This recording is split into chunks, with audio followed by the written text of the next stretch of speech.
In today's lesson, we're going to look at divisibility rules. Our goal is to evaluate numbers to determine divisibility. I want you to make sure you're writing down your goal in your notes. Moving on to vocabulary. What is divisibility? Well, divisibility means that after dividing, there will be no remainder. Divisibility rules help you learn shortcuts that can help you determine what a number is divisible by. And we're going to look at some examples right now. Go ahead and take a minute to pause if you need more time to copy your notes or if you need to review information at any time during this tutorial. So let's first look at divisibility rule 2. A number is divisible by 2 if the number is even. In other words, we look at the last digit, and if the last digit ends in a 0, 2, 4, 6, or 8, that means the number is divisible by 2. So for example, the number 128, we just look at the last digit, which is 8, and it's even, so that means it is divisible by 2. If we look at the number 129, again we look at the last digit, and we know that it is not divisible by 2. Looking at divisibility rule 3, a number is divisible by 3 if the sum of the digits is divisible by 3. So the sum of the digits is divisible by 3. So if we look at a number like 381, well, we look at each digit, 381, and we add those together.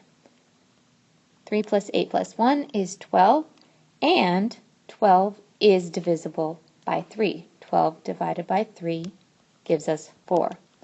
So 381 is divisible.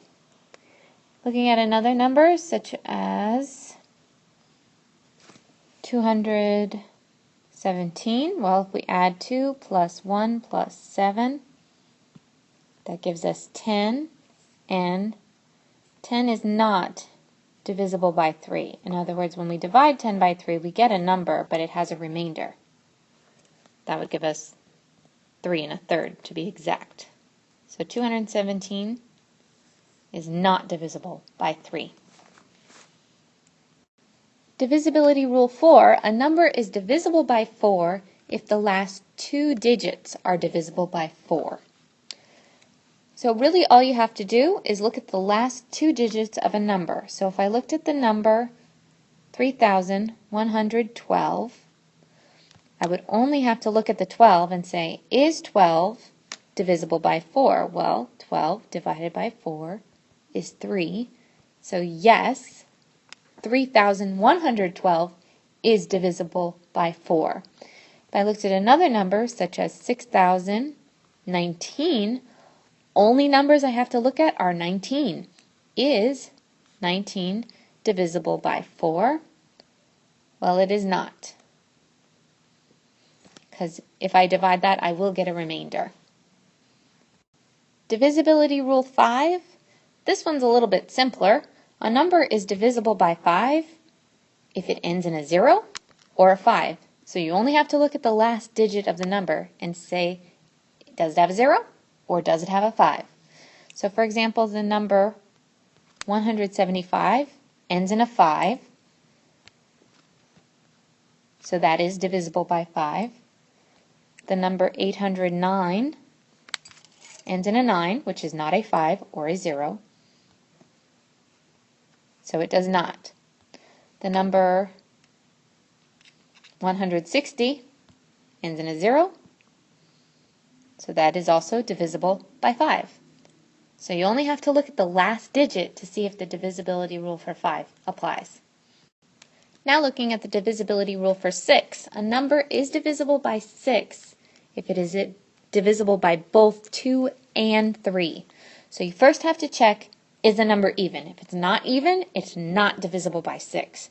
Then you just have to use your strategies for the divisibility rule for 3, add up the digits and divide by 3, to see if it's also divisible by 6. So of course, if it's already divisible by 3 and it's even, then you know for sure it's divisible by 6. So let's look at the number 114. Well, I can already check, is it even? Yes, it is. So I'm halfway there. If it wasn't even, then I could stop and just say, no, it's not divisible by 6. Then I can add up the digits. 1 plus 1 plus 4 is 6. And then I say, okay, well, 6 is divisible by 3. So that means that it is also divisible by 6 because it's even and divisible by 3. If I looked at another number, such as 308, well, again, I can start by saying, is it even? Yes, this one is. Then I can double check to see by adding 3 plus 0 plus 8, which gives me 11. 11 is not divisible by 3. So that means that if it's not divisible by 3, it's not divisible by 6. So you can see how some of these numbers connect with the others, and you might notice a pattern as you keep going along. Now I want to point out the divisibility rule for 7. And before I just give you the definition, I want to explain that a lot of teachers don't give you the divisibility rule for 7 because some students find it confusing. If you're one of those students who finds it confusing, just divide the number by 7 to see if it works. That's all you have to do. But many of you are going to want to know this rule because it does give you a shortcut, especially if you have really large numbers. So a number is divisible by 7 if you double the last digit and subtract that last digit doubled from the rest of the number. If you get an answer of 0, or if the answer is divisible by 7, then that means your entire number is divisible by 7. So looking at a number like 672. So we start by doubling the last digit. So 2 times 2. 2 doubled is 4. Then you need to look at the rest of it, which is 67. So you have 67 minus 4, which gives us 63. Hopefully you know that 63 divided by 7 is 9. So that means the entire number is divisible by 7. Again, if it's divisible by 7 or a 0. It's not a 0, but it is divisible by 7, so the entire number is divisible by 7. If we looked at another example, for example, 905, well, we just look at the last number, which is 5. 5 doubled is 10. And then we look at the rest,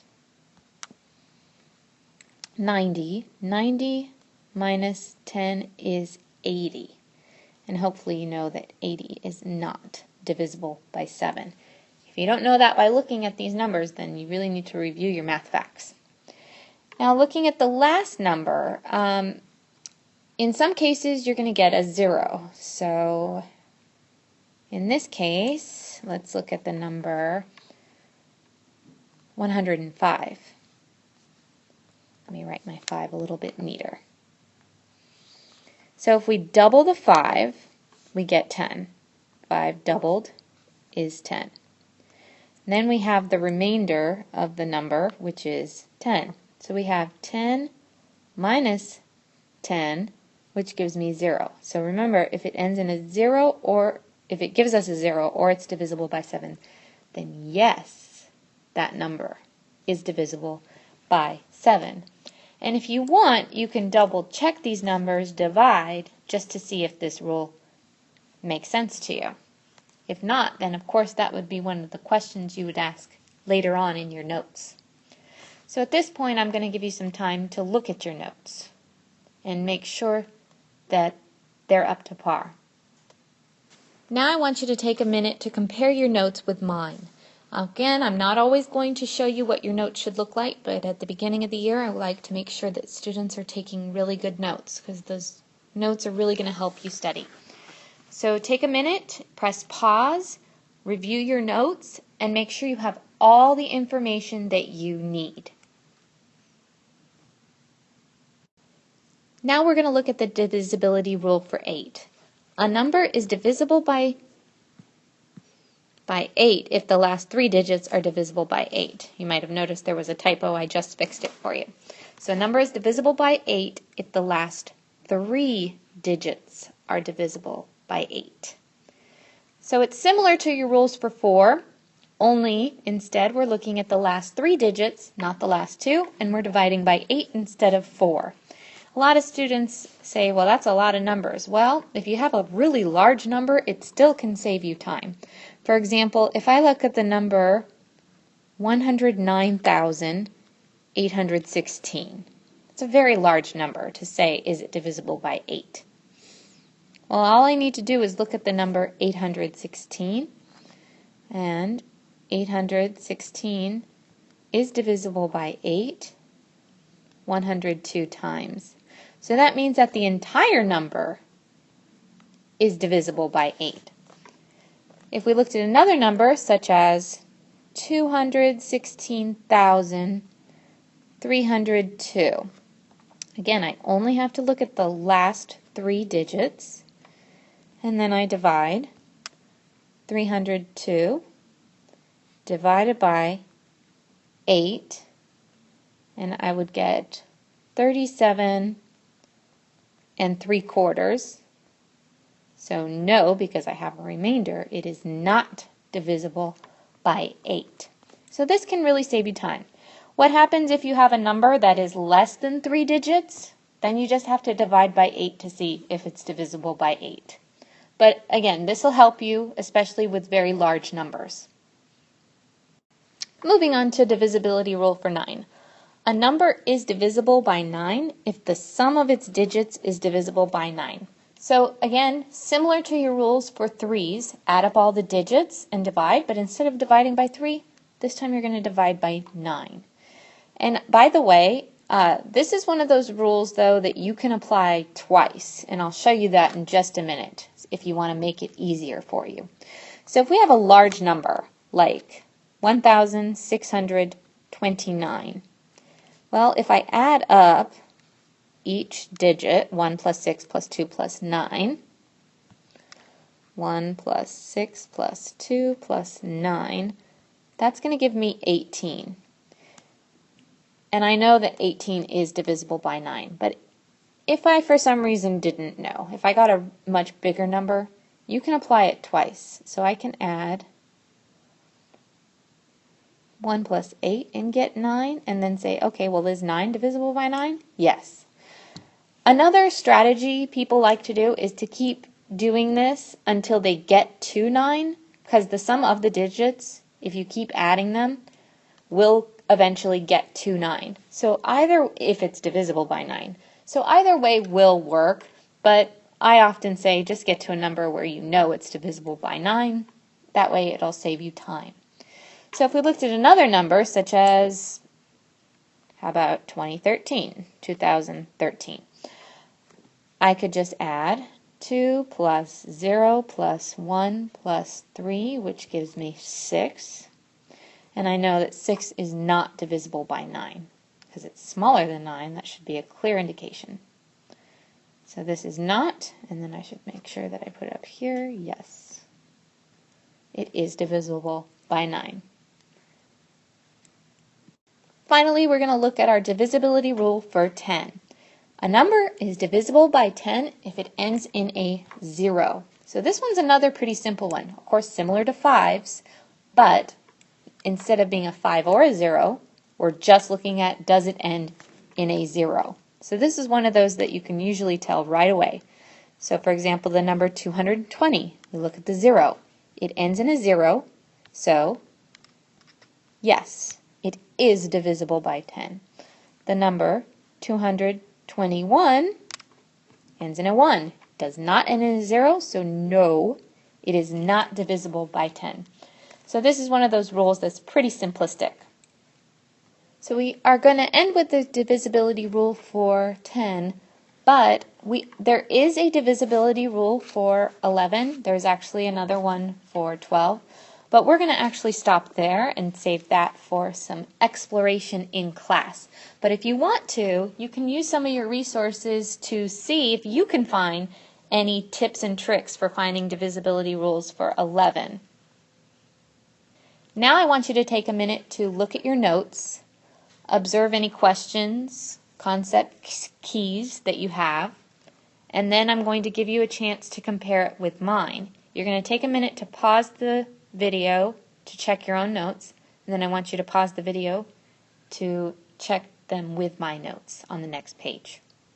Go ahead and take a minute to look at the rest of my notes, compare your notes, make sure you have all the important information. Again, your notes might look a little bit different than mine, but make sure that all of the necessary information is there to help you. So for your homework, you're going to move on to just finishing up your questions, main ideas, and keys and summary.